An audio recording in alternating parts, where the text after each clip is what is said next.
Assalamu alaikum students, welcome to your English class.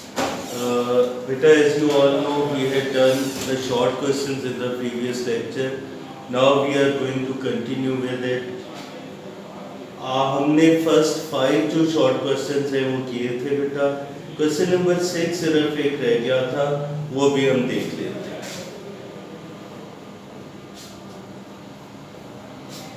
Question is better to me the pageant of seasons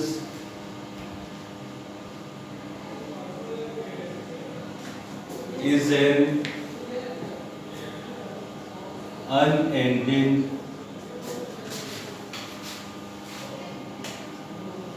drum.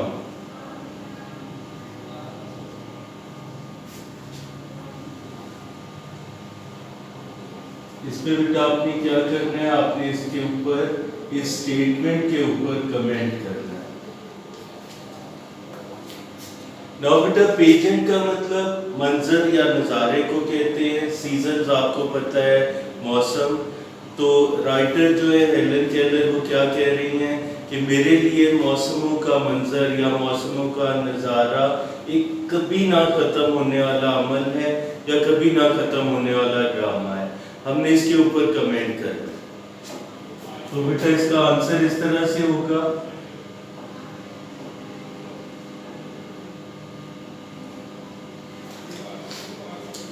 This statement means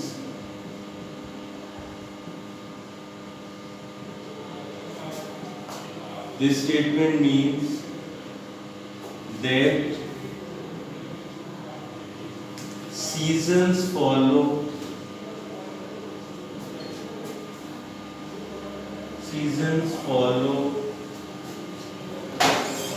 each other. Seasons follow each other. Now every season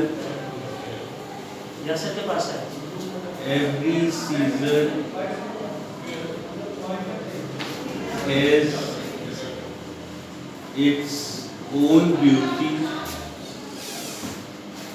its own beauty and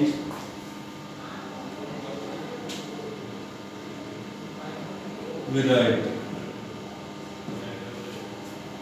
तो बेटा answer एक बार फिर देखते हैं. This statement means, इस बयान का मतलब ये है that seasons follow each other, के मौसम एक दूसरे के बाद बदल कर आते जाते हैं. Every season has its own beauty and variety. हर मौसम की एक अपनी खूबसूरती और अपनी जिद्दत होती है. हर मौसम कुछ नई चीजें आपके लिए लेकर आता है. तो ये था बेटा 6 शॉर्ट क्वेश्चन. शॉर्ट क्वेश्चन हमारे यहाँ पर कंप्लीट हो जाते हैं. एक्सरसाइज में बेटा कुछ इम्पोर्टेंट कॉन्सेप्ट्स हैं जो हम जरूर देखेंगे. फर्स्ट ऑफ ऑल आपको बताया था बेटा ग्लॉसरी जो है लाजमी आपने इसे प्रिपेयर करना है.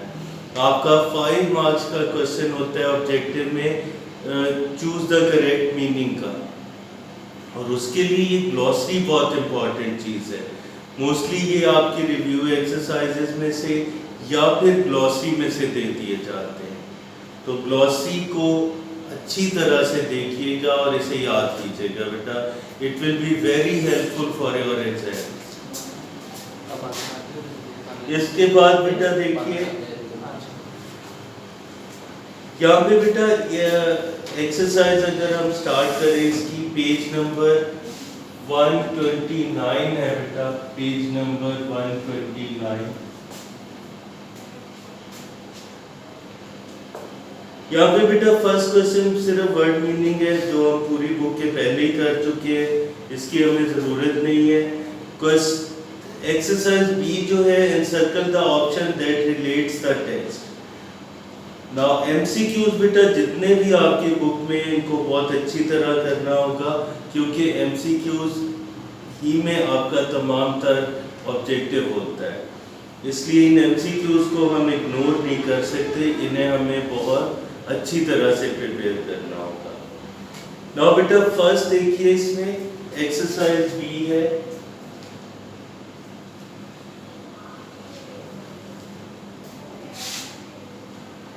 एक्सरसाइज बी, इसका बेटा पार्ट 1 है। पार्ट 1 है एपरेंटली मीन्स। एपरेंटली मीन का मतलब बेटा एपरेंटली होता है बज़ाहिर, कोई चीज बज़ाहिर जैसे नजर आती है उसे एपरेंटली कहा जाता है। नाउ इधर 3 ऑप्शंस है आपके पास, obviously, as it appears, clearly. तो जाहिर है इसमें से ऑप्शन बी जो है वो आपकी करेक्ट ऑप्शन है। एज इट अपीयर्स, जैसा कुछ नजर आता है या बज़ाहिर, सबका एक ही मीनिंग है।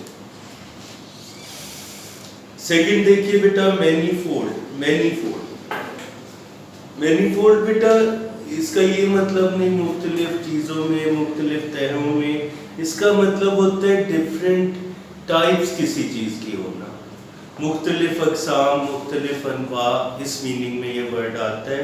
यहाँ पे 3 ऑप्शंस हैं, different types, many layers and object. And object और मैनी लेयर्स नहीं हो सकता बेटा यहाँ पर, डिफरेंट टाइप्स या ऑप्शन ए जो है ये करेक्ट ऑप्शन होगा। इसके बाद बेटा थर्ड देखिए क्विवर मीन्स। क्विवर, क्विवर का मतलब हमने पहले भी पढ़ा था, क्या होता है, थरथराना, कांपना, इस तरह से होता है बेटा। इसको देखें, यहाँ पर 3 ऑप्शन है आपके पास। टू डेमोन्स्ट्रेट, डेमोन्स्ट्रेट होता है करके दिखाना। टू शेक स्लाइटली, हल्का सा हिलना या थरथराना। टू एक्ट अम्यूजिंगली, मतलब अच्छी तरह से परफॉर्म करना, किसी चीज़ को अच्छी तरह से करके दिखाना। यहाँ पे बेटा टू शेक स्लाइटली जो है इसका बेस्ट मीनिंग हो सकता है, तो थर्ड का आप मार्क कर लीजिए, ऑप्शन बी है टू शेक स्लाइटली।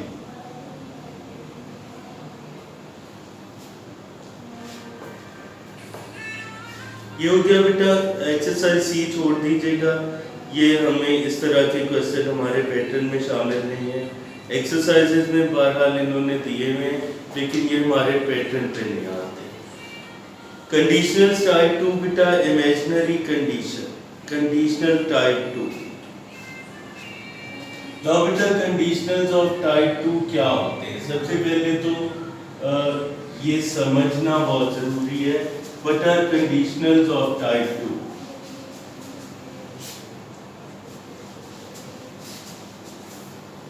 कंडीशनल्स बेटा बड़ा इंपॉर्टेंट टॉपिक है, अक्सर ऑब्जेक्टिव में इनके बारे में पूछ लिया जाता है। तो कंडीशनल्स आपको 3 टाइप्स हैं इनकी, टाइप 1, टाइप 2, टाइप 3। टाइप 1 और 3 हम पहले कर चुके हैं।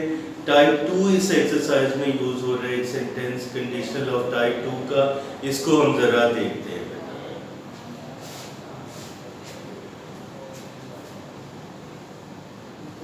दिस इज कंडीशनल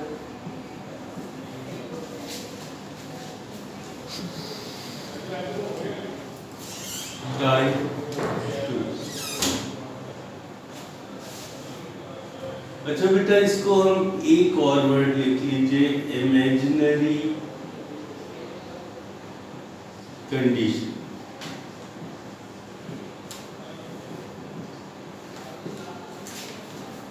नाउ बेटा कंडीशनल शर्तिया जुमलों को कहते हैं। टाइप 2 में इस तरह के शर्तिया जुमले होते हैं जो कि किसी इमेजिनरी कंडीशन को डिस्क्राइब करते हैं। आप अगर बुक में देखें, इस जो चैप्टर हमने अभी अभी रीड और ट्रांसलेट किया है, इसमें एक सेंटेंस था, if I were the president of a university I should establish a compulsory course in how to use your eyes. तो ये बेटा सेंटेंस जो है ये क्या है, एक इमेजिनरी कंडीशन को जाहिर कर रहा है। इमेजिनरी कंडीशन मतलब ऐसी कंडीशन, ऐसी शर्त जिसका रियलिटी में होना तकरीबन इम्पॉसिबल हो, जिसका रियलिटी में होना इम्पॉसिबल हो, उसको हम इमेजिनरी कंडीशन या इस तरह के जुमलों को हम कंडीशनल्स ऑफ टाइप 2 कहेंगे। एक तो एग्जांपल्स इसकी देख लेते हैं बेटा, इससे जरा ये कॉन्सेप्ट और ज्यादा क्लियर हो जाएगा। एक एग्जांपल मैं इधर लिखता हूं बेटा, if I were the president of Pakistan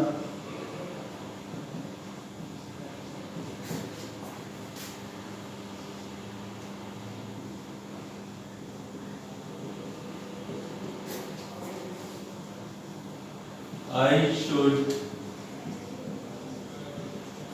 remove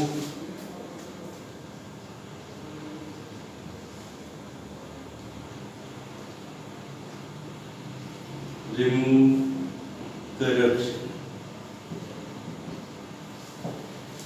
now बेटा अगर मैं पाकिस्तान का प्रेसिडेंट होता तो मैं करप्शन को, बदउनवानी को खत्म कर देता।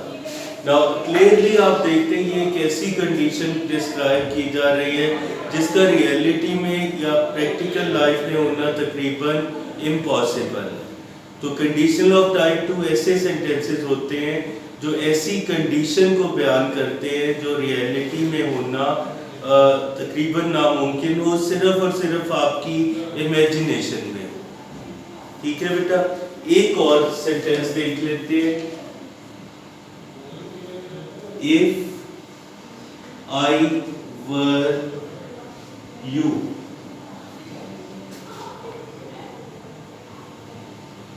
I should face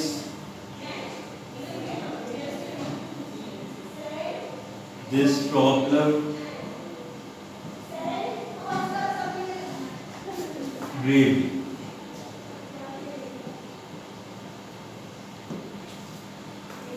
जी बेटा, आप देख सकते हैं अगर मैं आपकी जगह पर होता, अगर मैं आप होता, क्या ऐसा रियलिटी में मुमकिन है कि आप किसी शख्स की जगह ले ले? जाहिर है ऐसा मुमकिन नहीं है। तो ये भी एक इमेजिनरी कंडीशन है जो बयान की जा रही है। इफ आई वर यू, अगर मैं आपकी जगह पर होता तो मैं इस मसले का बहादुरी से सामना करता। लेकिन जाहिर है बेटा कोई भी शख्स किसी दूसरे शख्स की जगह नहीं ले सकता, ये सिर्फ इमेजिनेशन की बात है। इसलिए ये भी एक इमेजिनरी कंडीशन है और कंडीशनल ऑफ टाइप 2 से बिलोंग करती है। इसके बाद बेटा नेक्स्ट पेज पे आते हैं, पेज नंबर 130। यहाँ पर एक बड़ा इंपॉर्टेंट कॉन्सेप्ट आपको मिलेगा, that is kinds of sentences. Sentences तो आप शुरू से पढ़ते आ रहे हैं। सेंटेंसेस की किस्में कितनी होती हैं बेटा, ये इंपॉर्टेंट है। अक्सर ऑब्जेक्टिव में ये एक सेंटेंस देके आपसे पूछ लिया जाता है कि ये किस काइंड का है, ये सेंटेंस किस टाइप का है। तो ये है बेटा पेज नंबर 130 पे। यहाँ पर बेटा एक बॉक्स के अंदर ये सारी काइंड्स ऑफ सेंटेंसेस दी हुई हैं। जरा इन्हें बारी बारी वन बाय वन हम देखेंगे और उसके बाद इसको इम्प्लीमेंट करेंगे एक्सरसाइज के ऊपर। फर्स्ट देखें बेटा, there are 3 kinds of sentences according to structure, simple, compound, complex. Sentences की 3 काइंड्स होती हैं बेटा, सिंपल, कंपाउंड और कॉम्प्लेक्स। सिंपल सेंटेंस बेटा, all main clause can stand as simple sentence when the rest of the sentence is removed. मतलब main clause बाकी रहती है अगर इसका कुछ हिस्सा आप निकाल दें।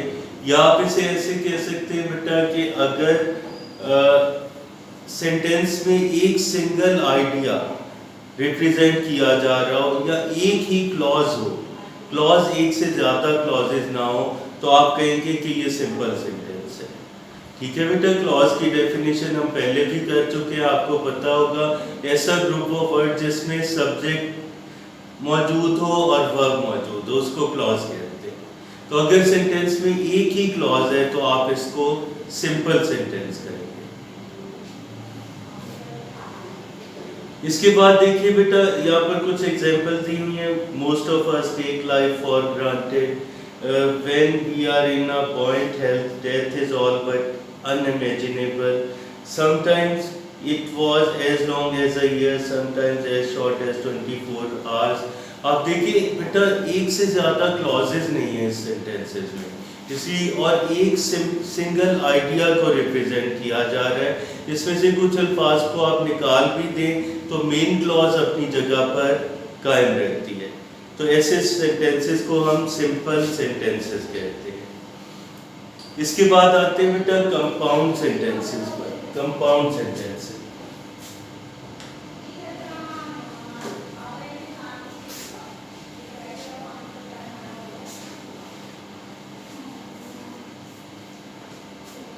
बेटा कंपाउंड सेंटेंसेस की एक देखिए पहचान इधर दी हुई है। A compound sentence contains two और मोर मेन क्लॉजेस। ये दो या दो से ज्यादा मेन क्लॉजेस को आपस में मिलाता है, इसको आप कंपाउंड सेंटेंस कहते हैं। मेन क्लॉज वो होती है बेटा जो दूसरी क्लॉज पर डिपेंड ना करती हो बल्कि इंडिपेंडेंट क्लॉज हो। तो कंपाउंड सेंटेंस की क्या बेटा निशानी होगी? ये दो या दो से ज्यादा मेन क्लॉजेस को आपस में मिलाता है। यहाँ पे बेटा हम आपको for aid to your memory हम आपको एक निशानी बता रहे हैं बेटा कंपाउंड सेंटेंसेस को पहचानने की। आप कैसे पहचानेंगे कि ये सेंटेंस कंपाउंड सेंटेंस है? बेटा एक कीवर्ड है, इसे ज़हन में रखें। This is fan boys. Fan boys ये कीवर्ड है बेटा। नाउ एफ जो है इनमें से हर लेटर एक वर्ड को रिप्रेजेंट कर रहा है। फॉर, एंड, नॉर, बट, और, येट, सो। तो बेटा ये कितने वर्ड्स बने आपके पास? ये 7 वर्ड्स बने। इन्हें क्या कहा जाता है? कोऑर्डिनेटिंग कंजंक्शंस कहा जाता है। अगर बेटा आपके सेंटेंस में 7 वर्ड्स फैन बॉयज की मदद से याद रख लें, अगर इनमें से कोई सा एक वर्ड भी आता है तो इसका मतलब क्या होगा कि गिवन सेंटेंस जो है वो कंपाउंड सेंटेंस है। दूसरी बात ये याद रखनी चाहिए कि कंपाउंड सेंटेंस हमेशा दो या दो से ज्यादा मेन क्लॉजेस को आपस में मिलाता है। हो गया बेटा? ये प्लीज इसे नोट कीजिए, ये आपके लिए बहुत हेल्पफुल रहेगा। This is all for compound sentence. Compound sentences में बेटा दो क्लॉजेस के दरमियान इन 7 वर्ड्स में से कोई सा एक वर्ड लाजमी आएगा। ठीक है जी। इसके बाद है बेटा complex sentences. Now complex sentences बेटा जैसे कि नाम से जाहिर है ये जरा पेचीदा से जुमले होते हैं।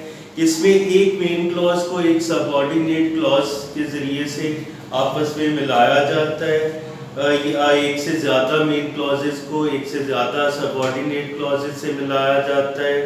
कॉम्प्लेक्स सेंटेंसेस में बेटा कोऑर्डिनेटिंग कंजंक्शन, ये कोऑर्डिनेटिंग कंजंक्शन थे ना, ये इस्तेमाल नहीं होते बल्कि इसकी जगह सबऑर्डिनेटिंग कंजंक्शंस इस्तेमाल किए जाते हैं। आपको पता है सबऑर्डिनेटिंग कंजंक्शन एक ऐसा वर्ड होता है जो मेन क्लॉज को एक सबऑर्डिनेट क्लॉज से मिलाता है या एक सब मेन क्लॉज को असाइन करता है एक सबऑर्डिनेट क्लॉज। तो ये थे कॉम्प्लेक्स सेंटेंसेस बेटा। एक्सरसाइज ई है आपके पास, इसे हम जरा सा स्टार्ट करेंगे बेटा, बाकी आपने इसे खुद अटेम्प्ट करना है होमवर्क में। हम देखते हैं इसके exercise E. Identify and write, page 131 है। Identify and write the simple compound and complex sentence in the given columns. इसमें फर्स्ट सेंटेंस बेटा देखते हैं। He came to see me but I was not present at home. देखिए दो clauses के बीच में but आ रहा है। बट हम किसको रेफर करते हैं बेटा? कंपाउंड सेंटेंस को। तो इसलिए ये कौन सा सेंटेंस होगा? ये कंपाउंड सेंटेंस होगा। सेकंड देखिए, she wrote an article in the newspaper. एक सिंगल क्लॉज है इस सेंटेंस में बेटा, एक से ज्यादा क्लॉजेस है ही नहीं, तो आप इसे सिंपल सेंटेंस कहेंगे। थर्ड एक देख लेते हैं बेटा, we shall die one day और the other for we are immortal. Now बेटा फॉर अगेन दो क्लॉजेस जो हैं उनके दरमियान कंजंक्शन फॉर यूज हो रहा है, और फॉर आप इधर से देख सकते हैं किसको रेफर करता है? कंपाउंड सेंटेंसेस को। तो ये भी एक कंपाउंड सेंटेंस होगा। फर्स्ट 3 बेटा हमने एक्सरसाइज ई में से कर लिए। Exercise E page number 131। तो बेटा इसको आपने कंप्लीट करना है। You have to complete the remaining sentences.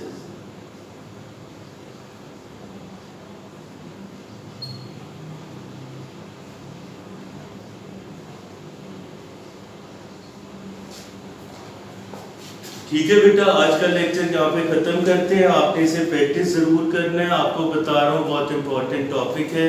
इंशाल्लाह कल के लेक्चर में इसे आगे बढ़ाएंगे अपने टॉपिक को। तब तक के लिए इजाज़त दीजिए। अल्लाह हाफ़िज़।